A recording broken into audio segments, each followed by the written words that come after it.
to everyone. So, we are now having a lectures in this course titled Thermomechanical and Chemical Treatments. So, it has got actually two parts. So, the lectures for the thermomechanical treatment will be covered as a separate set of lectures, and I will be covering a set of lectures. It will be on thermochemical treatments. So, in this lecture first of all I would like to give the overview about what is the purpose of this topic and what are the topics which will be covered. So, objective of materials engineer is to develop the materials having a good service life and performance, right. We should have a components which will have a good service life and the performance. So, the properties of any engineering component, whatever we measure or whatever we feel while they are in service, they are dictated by the microstructure of the material being used in this preparation of these components. So, our objective is to develop components with better properties. So, in that process what we want to know is that the internal microstructure. So, I hope you all are aware about what is a microstructure. It is like when we look into a microscope and what are the inner details of the material, how the constituents are present inside, that would dictate the properties of material. So, what is important is that we need to know the way to quantify and so the way we need to know the way to quantify and then the optimize the microstructural features which are present in the material. For example, and now once we know that fundamentally what is the relation between the microstructural quantities and the measured properties, then we need to also find the relationship between these microstructural constituents and the process parameters. For example, a component is being produced by forging or by the heating it up to some conditions, then we need to find the relation between these properties with these parameters. That is what actually a technical person will be doing while producing the components. Okay. So, that is what is actually the important thing, that the establishment of relation between controlling variables and the microstructure. So, what are all the things which will be controlling the microstructure and thus the properties of the material. Okay. If we look in detail, for example, the chemical composition, that means what we have added into the particular steel.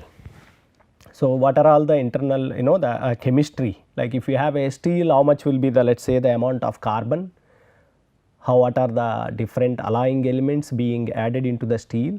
So, this itself can actually in principle control the properties.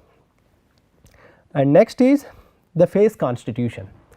For example, we have a defined chemistry, but by using certain means of controlling the phase transformation, that means we are not changing the composition, with that we will be able to change the internal constituents. That means, for example, if we consider the steels, like we can control the amount of, let us say, the cementite or the retained austenite, these things can be controlled and that will also be able to dictate the properties. And the other thing is about the being the composition constant and the phase constitution constant, one can also refine the individual grains. That means, we can control the crystallite or the grain sizes, which is known to also alter the properties. So, this becomes one way to tune the properties. And then actually the defects engineering, so which is not very well established as an engineering method, but still we know that, for example, by doing a cold deformation we can change the properties of the material, right, by introducing defects like dislocations or planar faults, then we will be able to change the properties. And the The another aspect is the crystallographic texture, which is also in a very few applications which is possible to engineer this. So, because this comes as the crystals are known to have anisotropic properties. For example, if you take a single crystalline solid and if you are measuring the properties along different crystallographic directions, for example, it can be some magnetic property or it can be a the strength of the material, then it will show actually the different properties along different directions. So, in a polycrystalline aggregate, by controlling the fraction of this the orientations which are dominant. For example, we have a sample having certain dimensions and now you have a sample surface. Now, with respect to this sample surface, how the different grains in the sample are oriented crystallographically, whether we see all the 1/0 planes being parallel to the surface, not all, I mean majority. So, that is what actually can give rise to a properties which will be different. So, by knowing that what is required and then one can favorably alter the properties by controlling the crystallographic texture. So, the other aspect is we do not do all these things, like we do not change any of the things, but we will only change the residual stress state, for example, at the surface. We know that most of the failures or the any cracks nucleate and start to propagate into the material from the surface. So, for example, if we have a component, right, and on its surface let us say that there is a defect like this, and now if there are no macroscopic stresses acting on it, on this component, that means it is stress free. Then if you apply the load, then there is a critical load at which this crack starts to progress inside and we can see the failure. Now, for example, we have a situation, same situation, where we have already have a residual stress which is being acting on the top surface. For example, compressive residual stress acting on the top surface, and that is a very thin region, right. This is the top surface, and remaining portion is feeling a little bit of tensile stress to have the the stability for the shape. And then in case of the same defect, to progress it requires much or the higher effective load. That means this P will be more than this P. So, that is how actually one can control the failures in components by engineering the residual stress. So, now actually the most of the failures, like for example fatigue, so where actually the defects from the surface starts to propagate into the material. So, that can be quite well the minimized, or fatigue resistance can be enhanced by engineering the residual stresses. So, now when it comes to the actual applications, then one can think of two properties. For example, bulk properties of a component and the surface properties of a component. So, why these things are have to be understood separately and engineered the independently, or the always considered together in deciding the certain properties. So, the bulk properties means actually what would be the the impact strength of that material being used, as well as the what is the its formability. That means if you have a material you want to make some cylinder by deep drawing, then it should have a good drawability. Okay. So, that is the one aspect one has to keep it in mind while choosing the material before we start making a component. So, it should provide a structural stability and it will give a impact strength. That means it should be able to withstand the the high deformation energies, and it should have a good formability. Having these things set, right, you will be able to manufacture the component. That once you have a component, then you know that the surfaces of the component are actually interacting with the atmosphere. For example, it can be a certain mechanical load which will be felt in the maximum by the surfaces first. So, that is where actually the surface properties are important. Then once you have a component of a desired this one, then we would like to have that it should have a good wear resistance. So, most engineering components feel the the wear by with the environment with which they are operating with. So, for example, if you take a gear, yeah, so the gears are under constant wear and tear, right. So, we would like to have the gear teeth, the where you have the loading. So, that surfaces of the gear teeth should have highest wear resistance to have a long service life. So, that is the one aspect, and next is the fatigue resistance. So, if you have a for example, a spring, okay, and then these springs are under constant the variation in the loads they will be operating. So, they should have a good fatigue resistance because you have a cyclic loads being experienced by these springs. So, that is where actually we would like to have the the springs should have a good fatigue resistance. So, this also have to be engineered by the residual stress state at the surface of these springs. So, the other one is the corrosion resistance. So, because always these components will be in contact with the atmosphere, it can be a the oxidizing or it can be a reducing. So, that is where actually it should have a good corrosion resistance. So, that is where actually we can prolong the life of the components.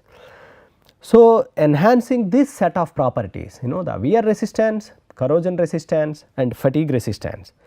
So, falls under the criteria of the where we have a set of methods which are called surface engineering methods. So, where we would like to change the surface or cover the surface either we modify the existing surface or by putting a different layer on this surface we will be able to get the required properties for the surface.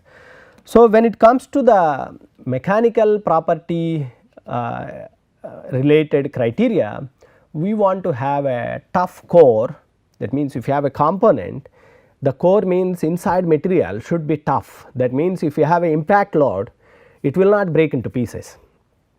But at the same time we want to have the skin of that the case of this component which is hard, and it can provide a good wear and the fatigue resistance. So, that is becomes usually the strategy for the engineering components with a good life and serviceability.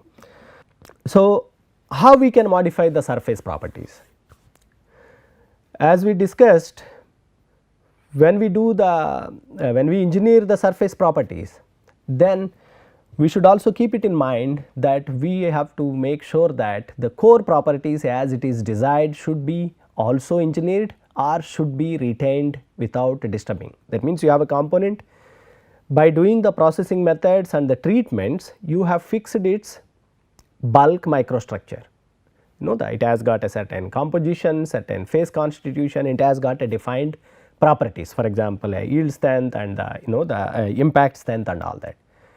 Now, whatever we want to achieve with the surface, when we say the surface, it is actually a region of certain depth from the surface that should have a property which is different from the bulk. So, that means, we should be able to only change the property of the surface, or we choose the method such that both being optimized in a consistent manner. So, how we can modify the surface region microstructure? For example, we have a component having certain bulk property and I treat this as the surface. Okay. This is the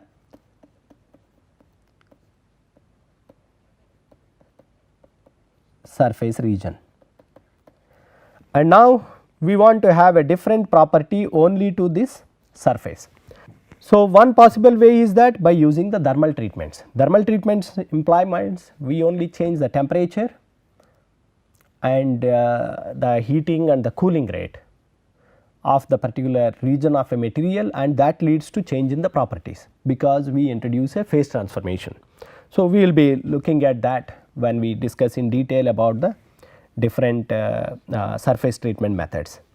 So, where we apply only the thermal treatments or the heat treatment, then we should have a technique by which we can only change the temperature of the surface region. For example, only this region we want to have a change the to different temperature, and then we will actually cool it down, okay, then followed by cooling. So, we want to change the property. So, you all know about the phase transformations. So, if not, then I would say that that becomes a basic requirement to follow these kind of courses. So, you have a steel which has got a certain the carbon content, it is a medium carbon steel for example, and then somebody has made a component, and then this component has been heated and cooled and then tempered. That means, you have produced a martensite which will be very hard, and then you tempered it so that it has got a optimal values of toughness and the tensile strength. So, now you want to change only the surface property. Objective is to have the surface which is more harder than the bulk. So, then what we have to do is we need to heat up only the surface skin to the temperature where it becomes, for example, austenite. So, then after the heating you cool it rapidly, okay.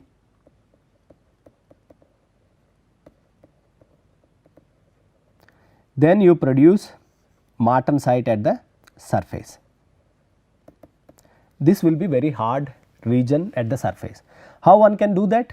You can have either an induction heating of only the surface. You have created an the induction heating.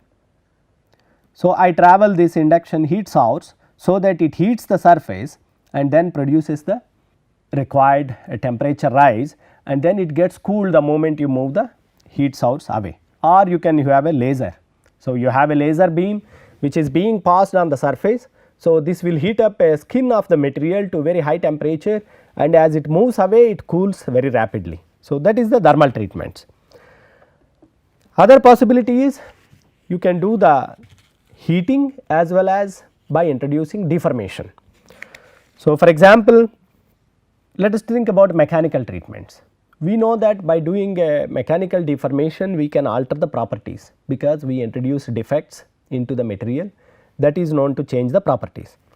So, for example, if we have a sample and the surface region being mechanically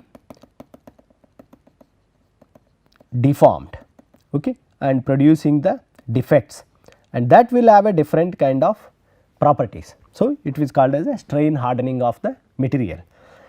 And now actually what one can do is that you can actually club the heat treatment together with the mechanical treatments, and that falls under the category thermomechanical treatments. Okay. This will be dealt in detail in the other part of this course. So, that I will not go into the details here. The third possibility is the thermochemical treatments. So, what we want to do is we want to use the thermal energy, that means we want to change the temperature via heating and cooling of the surface region, and at the same time we would like to also change the composition of the material at the surface. So, if we have a such a the sample and this is the surface, I have this region which I want to change its chemistry, okay, in such a way that that chemistry upon heating and cooling leads to a improved properties. So, how we can do that? So, you need to introduce some element, for example, element B into the surface region, so that it changes the composition of this region, and then when we cool it rapidly it actually gives rise to a microstructure which has got the different properties. So, if I plot here percentage B as a function of distance, so we will see that you have such a profile. So, this enriched region of the B, yeah, this is the B enriched region will have a property, that is what is maybe can be engineered amount of B and what is the depth that can be controlled. So, this is what we will be discussing in this part of the lectures. So, where we will go into the details of the so called thermochemical treatments, that means where we are trying to change the chemistry of the surfaces and to change the properties. So, now when you want to change the chemistry, then you need to choose particular elements, element or a combination of elements which you want to introduce into the surface regions of the material. So, often you see that most popular methods utilize actually the interstitial elements.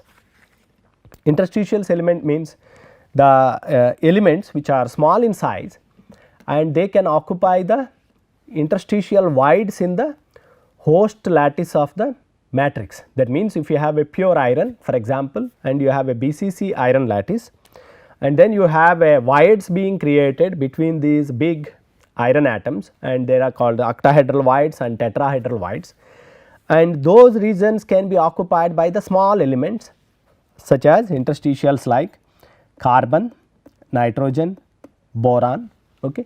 And one can think of hydrogen too, but it is often known to create a non-favorable properties. So, usually these are the carbon, nitrogen and boron being used quite extensively in this kind of interstitial elements. So, another reason why interstitials are favored is, for example, you have a component and you want to feed in, for example, some elements, these are the elements we want to feed into the surface. And then the things which come into picture is, the once the elements reach here, that involves actually the solid state diffusion. It is known that interstitial elements have high diffusivity, should be the requirement for the elements being introduced into the surface region. So, substitutional elements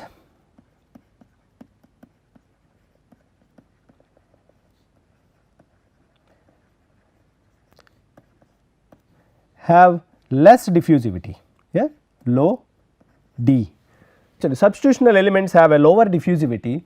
So, we want to choose the interstitial elements because which have a high diffusivity, but that means at a reasonable temperature in a reasonable time you will be able to diffuse them into the certain depth of the material.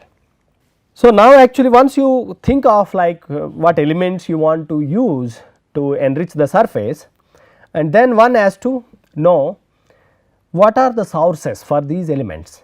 For example, we want to use the carbon as an element being diffused into the surface region in order to modify the surface region chemistry.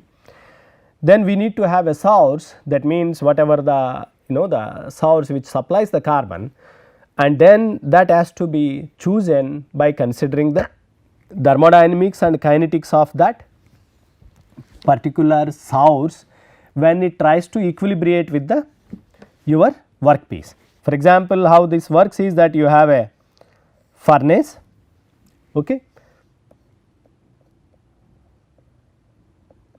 and then you place your workpiece,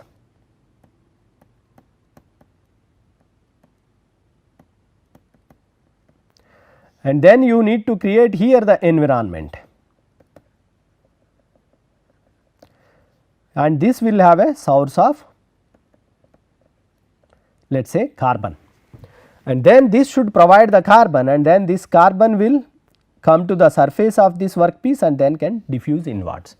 So, now this entire process, in order to choose the particular environment or the source of this element, requires that at this given temperature and pressure, what are the thermodynamics of this the source, and how the kinetics of this transfer of the element from this environment into the workpiece, that has to be taken into consideration. So, that is about the choice of chemical sources. And now actually, for example, if we consider our objective is to enhance the mechanical property of the surface, that means we want to harden the surface. So, we know that there are different hardening mechanisms. Okay. If we have a material, if we want to make it harder, so there are different ways to do that. One is so called precipitation hardening. That means you want to have another second phase being present as a particles and which are dispersed in the matrix, and these particles have a higher the mechanical properties. Then you create actually so called precipitation hardening. So, the entire composite material, that means you have a one phase with dispersion of the second phase within that will have a different properties, that is called as a precipitation hardening. And other possibility is solid solution strengthening. For example, if you have a pure iron austenite and if we keep on adding the carbon into it, depending on the amount of carbon, we can increase the hardness of the material. Okay. That is called solid solution strengthening. Another way is that you change the entire surface region material into a new phase, that means you to a new compound. For example, if you have a iron surface, that is a steel surface, you change that to some other compound like a cementite or the iron carbide or iron nitride or iron boride. So, when you change that, then you also change the its property. Okay. That is what is a change in the complete phase of the your material. So, now in this process, now I would like to talk about actually what are the things the one at least one model example by which I want to explain how the different things can be realized by using different treatments. So, before we go further, so I would like to summarize what we have discussed until now. Yeah. So, we have discussed about what is the importance of controlling the microstructure of the materials and what are the parameters which actually dictate the microstructure and thus the properties of the material.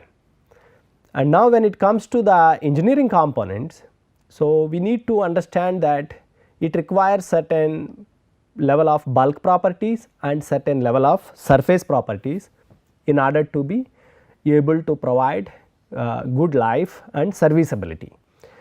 So, that means actually we need to have a surface modification methods or how we can change the surface properties. So, in that context we have discussed about thermal treatments and thermomechanical treatments and thermochemical treatments, and the purpose of this lecture is about the thermochemical treatments. And then we have discussed about what are all the elements can be chosen in order to change the chemistry of the existing component surface. So, there we saw that interstitials would be of a host good source because they have a they are small in size, they can diffuse faster, and that means in a reasonable time and at a reasonable temperature we would be able to reach a certain depth of the specimen surface being modified. So, with this now I would like to move on to the next lecture where I want to first explain actually two very popular surface the thermochemical surface treatments. These are called carburizing and nitriding. Okay. That will be the part of our next lecture.